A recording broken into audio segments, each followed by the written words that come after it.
भागे 3 प्लस 8 गुणे 3 माइनस कितना दिया गया है 40।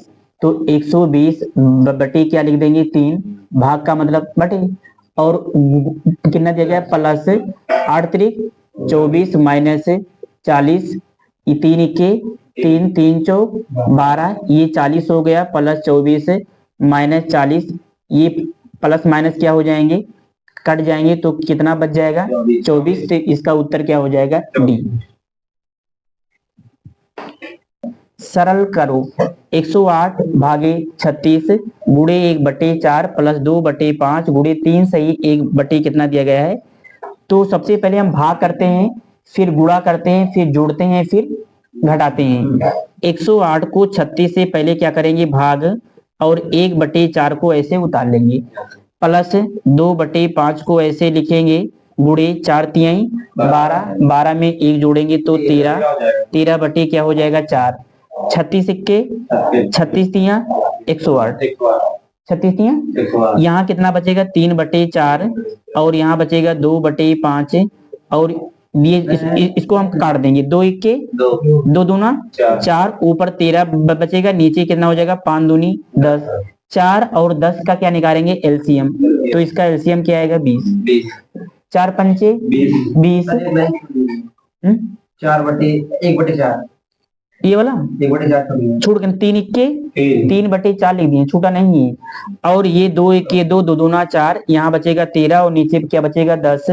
अब इसका दोनों का एलसीएम लेंगे तो कितना आएगा 20, 4 पंचे 20, 5 आया, 5 तिहाई 15, और 10 दूना 20, 2 आया, और 2 से में गुणा करेंगे तो 26, और इसको जोड़ेंगे तो कितना आएगा 41/20, लेकिन ऑप्शन में 41/20 तो कहीं दिया नहीं है, तो 20 दूना 40, 1 41, 20 दूना 40, 2 सही 1/20, क्या आप 108 108/36 हो जाएगा, गुणे 1/4 प्लस 2/5 गुणे 4 3 12 1 13, 13 बटे क्या हो जाएगा 4, 36 इक्के 36, और 36 तिया कितना हो जाएगा 108, 2 इक्के 2 दूना 4, इसमें बचा 3/4, और यहाँ ऊपर बचेगा 13, और यहाँ 5 दूनी 10, दोनों का एलसीएम लेंगे कितना आएगा 20,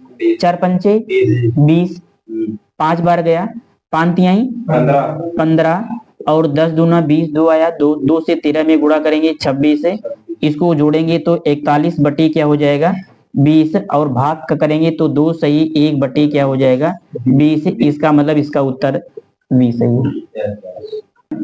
17.28 भागे x बटे 3.6 गुणे 0.2 बराबर कितना दिया गया है।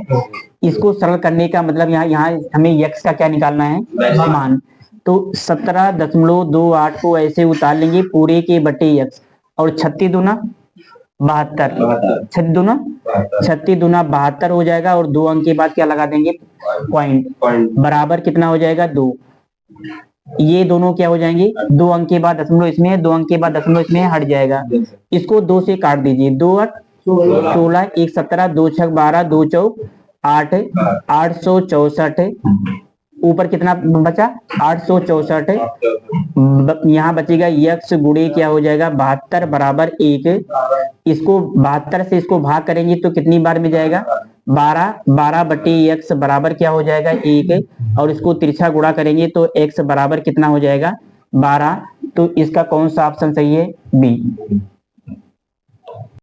दो संख्याएं 13:9 के अनुपात में हैं, ये संख्या दी गई है और दोनों संख्या का क्या दिया गया है अनुपात। यदि उनका एचसीएफ 13 हो तो बड़ी संख्या ज्ञात कीजिए। पहले आप समझोगे एचसीएफ होता क्या है। एचसीएफ का मतलब होता है जो सब में कॉमन हो, जो सब में क्या हो कॉमन, उसको हम क्या कहते हैं एचसीएफ।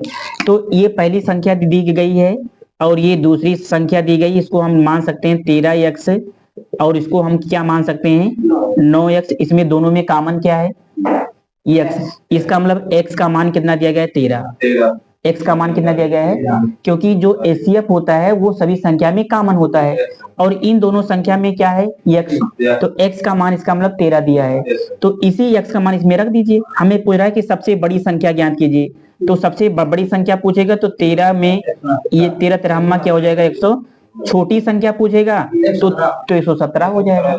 तो इसका उत्तर क्या हो जाएगा बी। समीकरण में प्रश्न चिन्ह के स्थान पर क्या आएगा, इतना प्लस इतना बराबर कितना लिखा है इतना, यानी 50 72.19 और 368.312 प्लस पर्णवाचक का चिन्ह और 9018 प्लस 618। अब ध्यान सुनना, इसको हम पूरा लगाने की कोई जरूरत नहीं थी, लेकिन इसमें दशमलव के बाद 2 अंक है, इसमें दशमलव के बाद कितना अंक है 3 अंक है, तो इसमें हम 0 बढ़ा सकते हैं कि नहीं। तो 2 में 1 जोड़ेंगे तो कितना होगा, 2 में 0 जोड़ेंगे तो 2 ही आएगा। 2 में 8 में से 2 घटाओ कितना आएगा 6। लेकिन 6 ये ऑप्शन नहीं होगा, ये ऑप्शन या तो ये ऑप्शन होगा या तो ये ऑप्शन। लेकिन अगर 6 एक ही ऑप्शन में दिया गया होता तो इसको लगाने की कोई जरूरत, इसको दोनों जोड़ो तो कितना आएगा, इसको 54 40 कितना 5 4 4 0 दशमलव कितना आएगा 50 प्लस पर्णवाचक का चिन्ह ऐसे उतार लेंगे और 9018 618 को उतार लेंगे, पर्णवाचक का चिन्ह को इसको उठा के इधर ले आएंगे तो 908618 में से 50502 को क्या करेंगे माइनस करेंगे तो इसका आएगा 3578 प्लस 1 ये।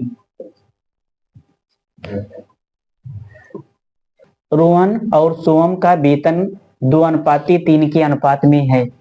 यदि प्रत्येक के वेतन में 2000 रुपए की वृद्धि होती है तो नया वेतन 40:57 हो जाता है। तो सोहम का वर्तमान वेतन ज्ञात कीजिए। ये अनुपात समान अनुपात का सवाल है। जैसे ये रोहन दिया गया है और ये क्या दिया गया है सोहन, इनका पहले वाला अनुपात कितना है 2:3। 2000 रुपए की वृद्धि होती है तो उसका अनुपात क्या क्या हो जाता है 40:57। हमने आपको बताया था जब अनुपात समानुपात पढ़ा रहे थे तो बताए थे कि पहले इसका अंतर हमेशा क्या कीजिएगा बराबर।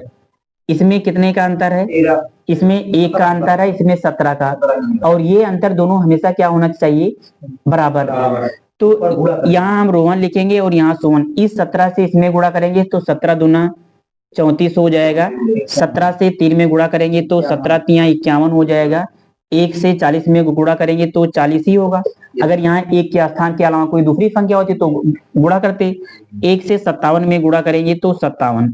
अब ध्यान से सुनना, यहाँ 34 है और यहाँ कितना है 40, कितना वृद्धि हुआ 6। यहाँ 51 है, यहाँ 57 है, कितना वृद्धि हुआ 6। यानी हमारे हिसाब से प्रत्येक में 6 की वृद्धि हुई है। यानी हमारे हिसाब से दोनों में कितने कितने की वृद्धि हुई है। और इस प्रश्न के हिसाब से कितना वृद्धि हुई है 2000 की। इसको हम 2 से काट सकते हैं, 2 तिहाई 6, 2 1 2, 3 का मान 1000 आ गया।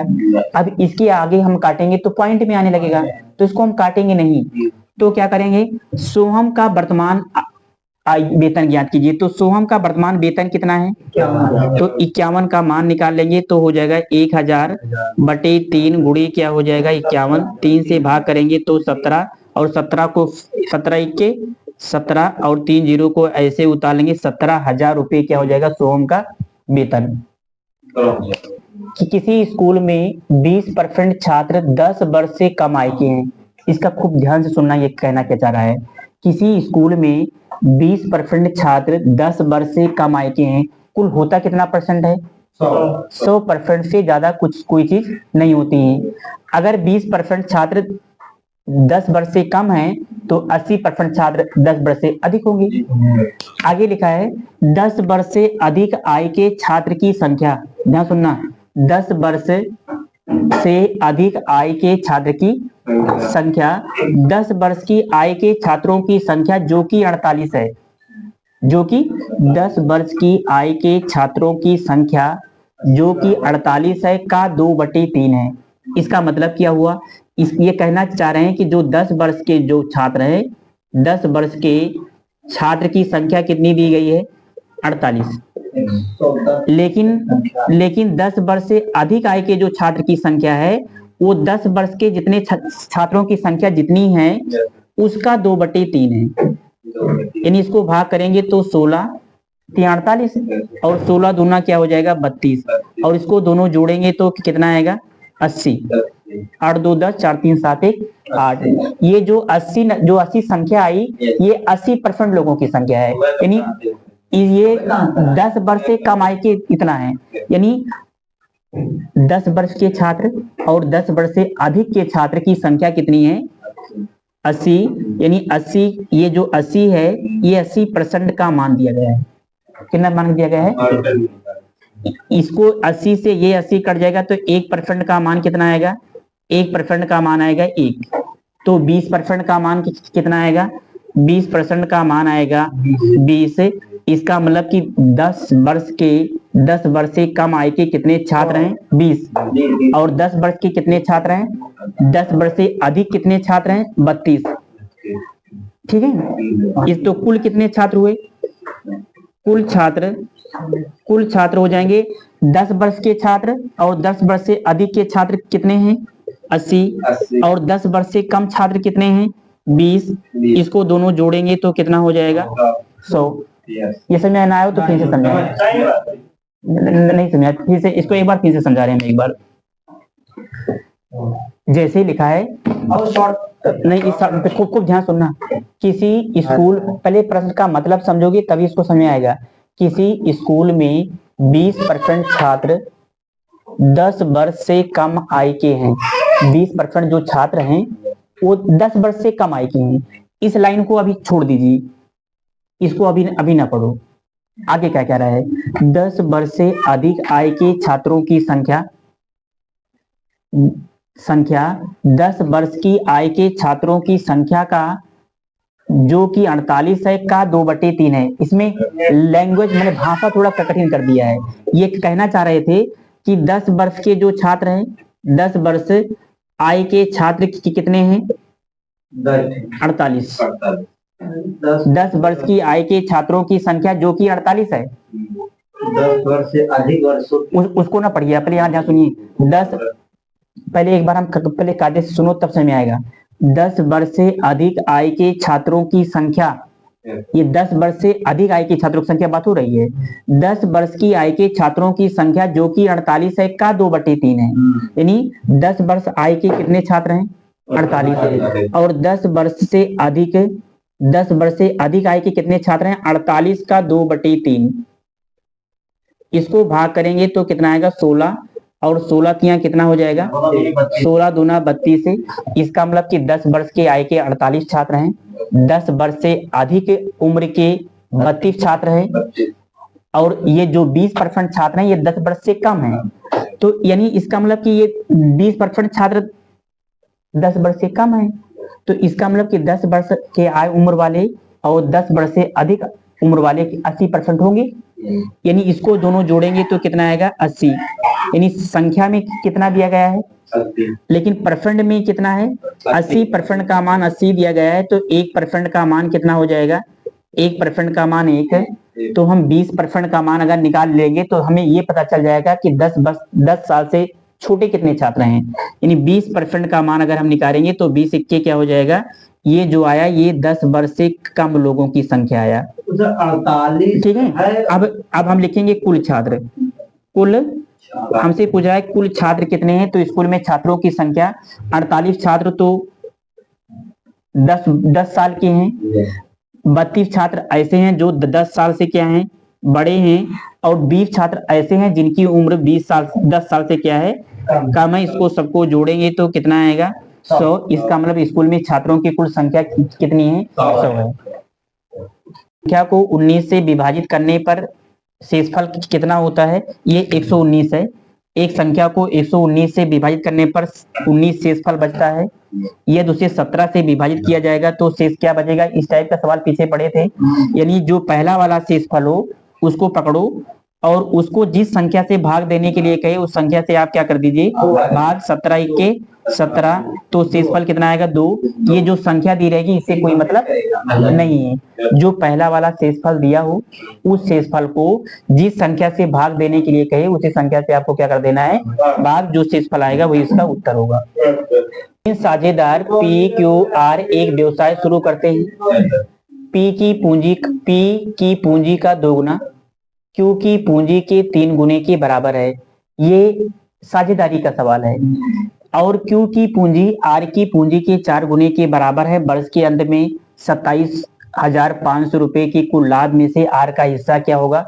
हमने बताया था कि जो लाभ, जो पैसा बढ़ता है वो क्षमता के आधार पर बढ़ता है।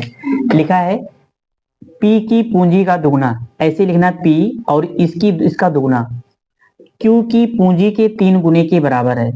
क्यू की पूंजी के 3 गुने के क्या है, बराबर है। जब इसको हम पी अनुपाते क्यू बराबर लिखेंगे तो ये हो जाएगा 3:2, ये पलट जाता है। आगे आगे देखना। और क्यू की पूंजी, यहाँ देखो, क्यू की पूंजी आर की पूंजी के 4 गुने के क्या है, क्यू की पूंजी आर की पूंजी के 4 गुने के क्या है, बराबर। जब क्यू रेशियो आर लिखेंगे तो 4 क्या हो जाएगा, 1, यहाँ 1 पढ़ा जाता है। अब ये इस टाइप का हो गया, पी अनुपाते क्यू का मान 3 कितना हो गया, 2, और क्यू अनुपाते आर का मान कितना दिया गया, 4:1। इसको उल्टा एन के जैसे क्या करेंगे, गुणा कर देंगे। तो 4 तिहाई 12 और 4 दूनी 8 और 3 इक्के 3, ये जो आया ये 2 इक्के 2, ये जो आया ये पी अनुपाते क्यू अनुपाते आर का मान आया। हमारे हिसाब से तीनों को कुल कितने रुपए का लाभ हुआ, 12, 8, 20, 2, 22। हमारे हिसाब से कुल 22 रुपए का है। और इनके हिसाब से कितना दिया गया है, 27,500। तो कैसे काट दें, 11 दूना 22 और 11 दूना 22 और 11 पचे 55, फिर 2 से काट देंगे तो कितना हो जाएगा, 125। यानी एक का मान कितना आ गया, 1250। तो हमें पूछा है कि आर का हिस्सा क्या है। आर का मान कितना दिया गया है, आर का मान कितना दिया गया, 2, और 2 का मान कितना होगा, 0, 2 पंचे 10, 2 दूना 4, 1 5, और 2 इक्के क्या हो जाएगा, 2, तो 2500 रुपए। 6 संख्या का औसत 3.75 है। हमने बताया था कि अगर संख्या दी गई हो और औसत दिया गया तो उसका हम योगफल निकाल सकते हैं। यानी 6 संख्या का औसत कितना दिया गया, इतना, तो 6 संख्या का योगफल कितना होगा, 3.75 से क्या कर देंगे, गुणा। तो 6 पंचे 30 और 6 फते 42, 3 45 और 36 18, 4 कितना हो जाएगा, 22। इतना आ गया। उनमें से 2 का औसत इतना है, ये तो टोटल दिया गया 6 का, लेकिन 2 संख्या का औसत कितना दिया गया है, 2 संख्या का औसत 3.2 दिया गया, तो ये कितना हो जाएगा, 6.4। जबकि अन्य 2 संख्या का औसत कितना दिया गया है, 3.5 दिया गया है। इसको गुणा करेंगे, 2 पंचे 10, 2 पंचे 10, 1 11 और 2 3 6 1 7, ये 4 1 क्या हो जाएगा, 5 और 6 क्या हो जाएगा, इतना। यहाँ समझे, 6 संख्या का योग, ध्यान सुनो, 6 संख्या का योगफल इतना है और 4 संख्या का योगफल क्या है, इतना। तो जो शेष 2 संख्या बच रही है उनका योगफल पता चल जाएगा कि नहीं। यानी 22.50 में से 13.5 को क्या करेंगे, घटा देंगे, तब हमें पता चल जाएगा 9, और ये कितना आ जाएगा, 9 आ गया। इसका मतलब कि जो शेष 2 संख्या बच रही थी वो कौन संख्या थी, 9 थी। इनका औसत कैसे निकालेंगे, 9 को 2 से भाग करेंगे तो क्या हो जाएगा, 4.5। ये उत्तर। एक बार फिर से समझो, लिखा है 6 संख्या का औसत इतना दिया है, तो हम 6 संख्या का योगफल निकाल लेंगे। उनमें से 2 संख्या का औसत कितना दिया गया है, 3.2, तो 2 संख्या का योगफल इतना आ जाएगा। जबकि अन्य 2 संख्या का औसत 3.55 दिया गया है, तो इसका योगफल इतना आ गया। 6 टोटल 6 संख्या का योगफल इतना, और 4 संख्या का योगफल, तो जो शेष 2 संख्या बच रही है, टोटल में से 6 संख्या के योगफल में से 4 संख्या का योगफल अगर घटा देंगे तो हमें 2 संख्या का योगफल पता हो जाएगा।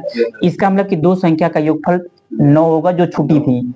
इसका औसत निकालेंगे तो हम क्या करेंगे, 2 से भाग कर देंगे। क्यों, क्योंकि 2 संख्या छूटी है तो 2 से, क्योंकि औसत में सबको जोड़ के जितनी संख्या होती है उतनी संख्या से भाग करते हैं। अगला देखो, एक वस्तु एक निश्चित कीमत पर बेची जाती है।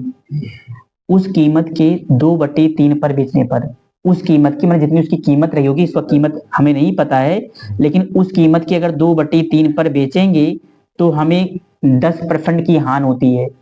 इसका मतलब कि रुपया में तो इतना बिक रहा है, परसेंट में कितने में बिकेगा? 90% में। 90% में क्यों बिकेगा?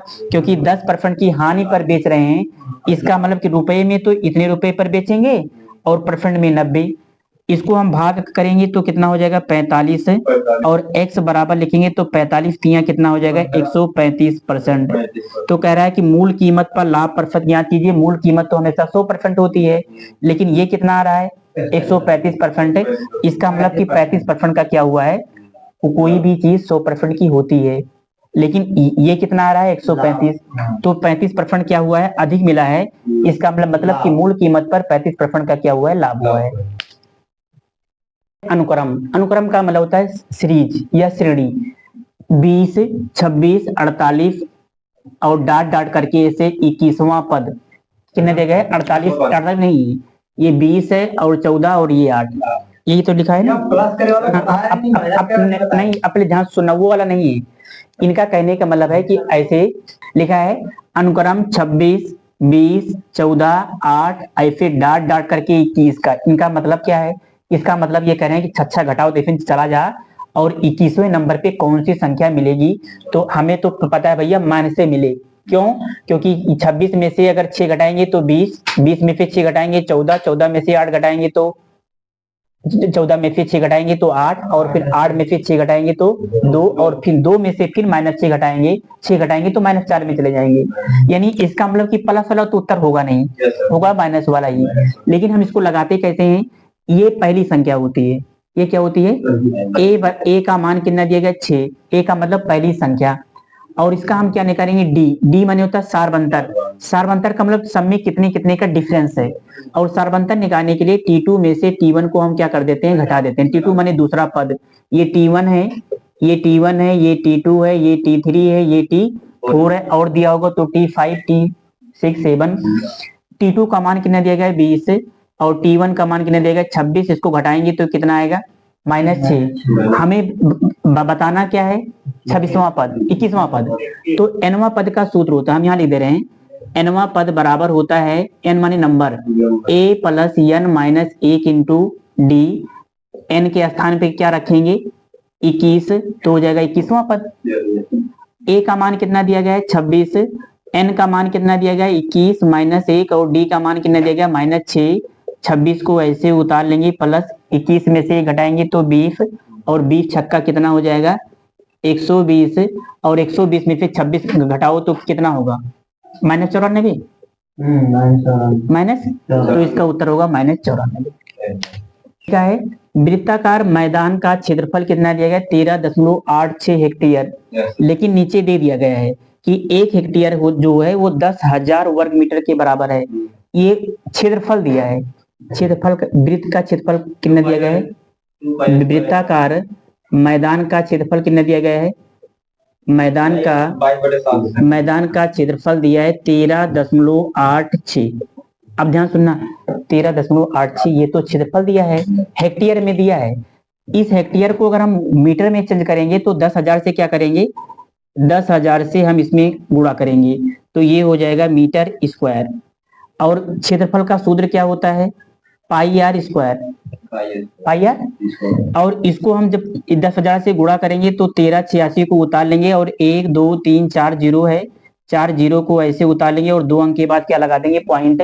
तो दशमलव की दाहिनी तरफ जीरो का मान नहीं होता है। पाई का मान क्या हो जाएगा? 22/7, 22/7 गुण AR² बराबर 138600 हो जाएगा। इसको काटो तो कितनी बार जाएगा? इसको हम लगभग जाएगा, ये 63 बार चला जाएगा का, हम बगल भाग दे दे रहे हैं यहाँ। 138600 को हम 22 से क्या करें?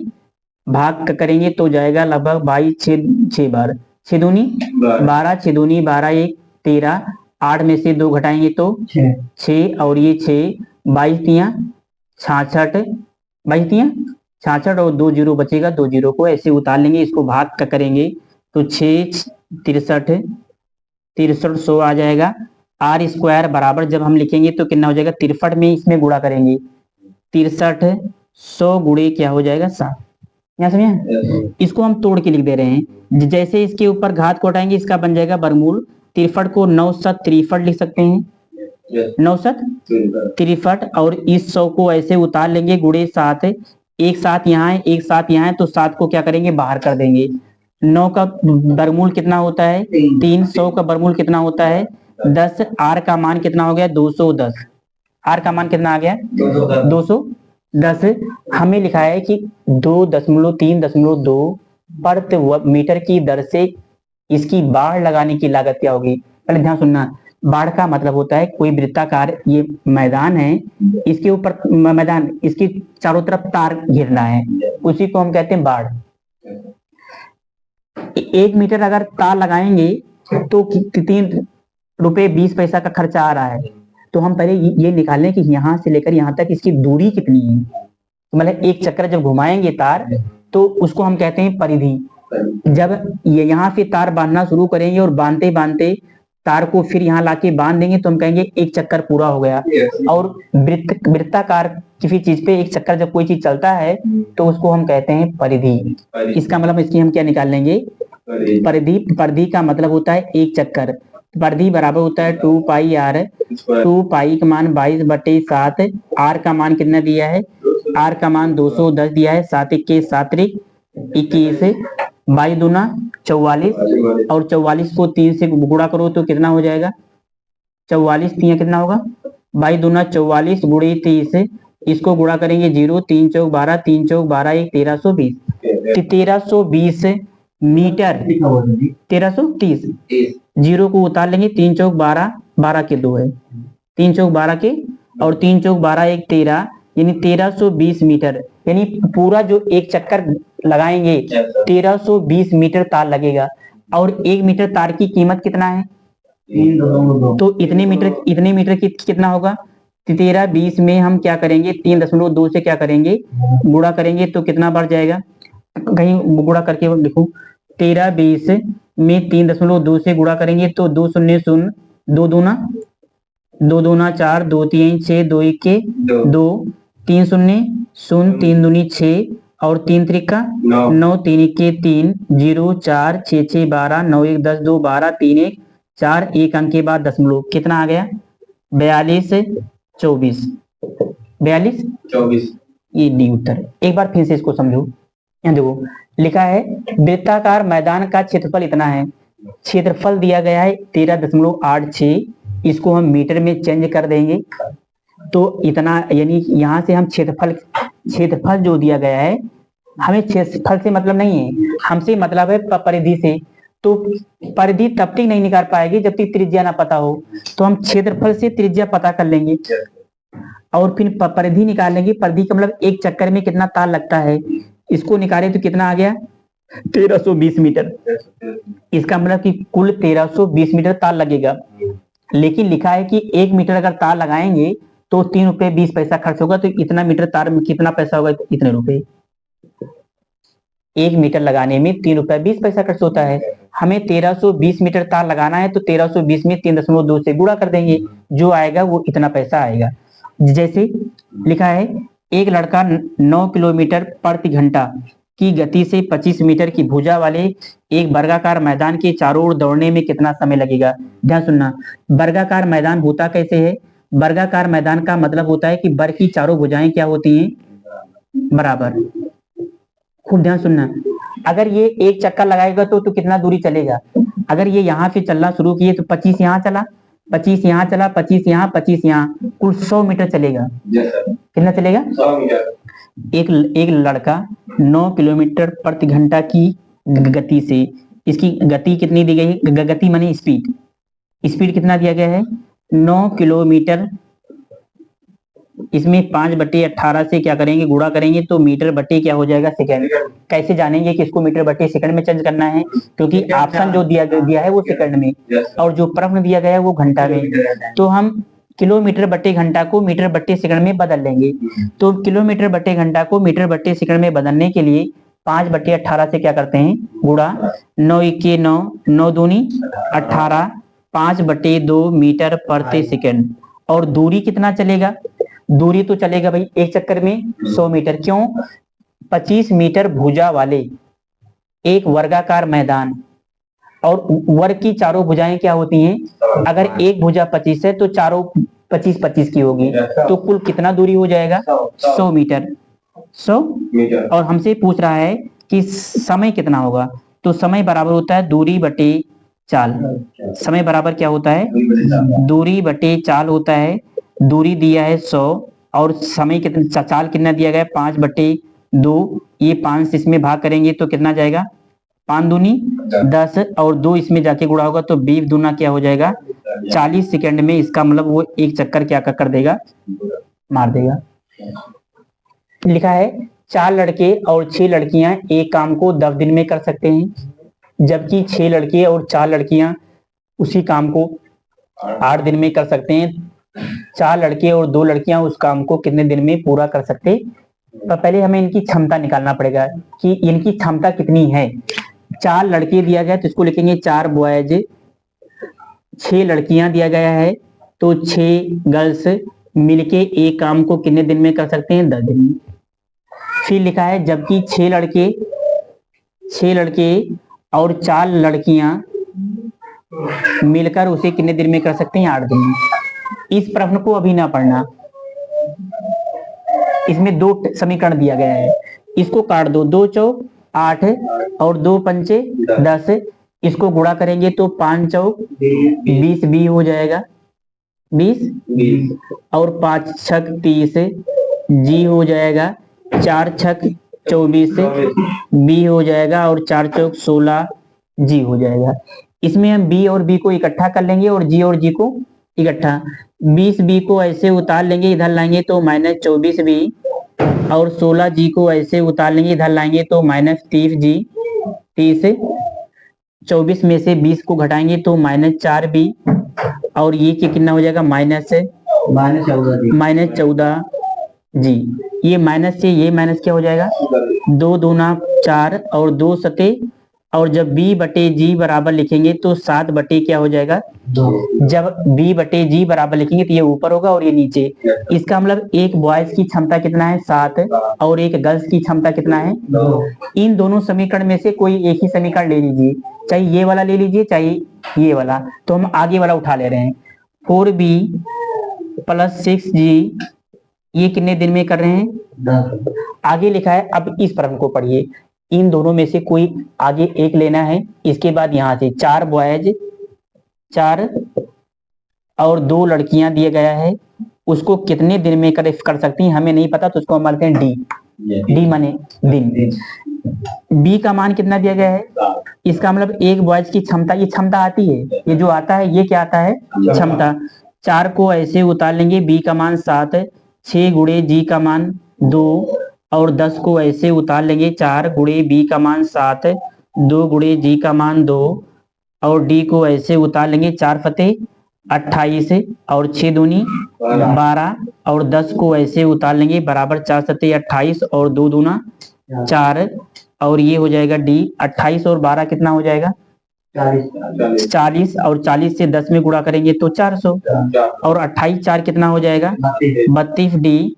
इसको 8 से काट देते हैं, 8 चौक और 8 पंचे 40।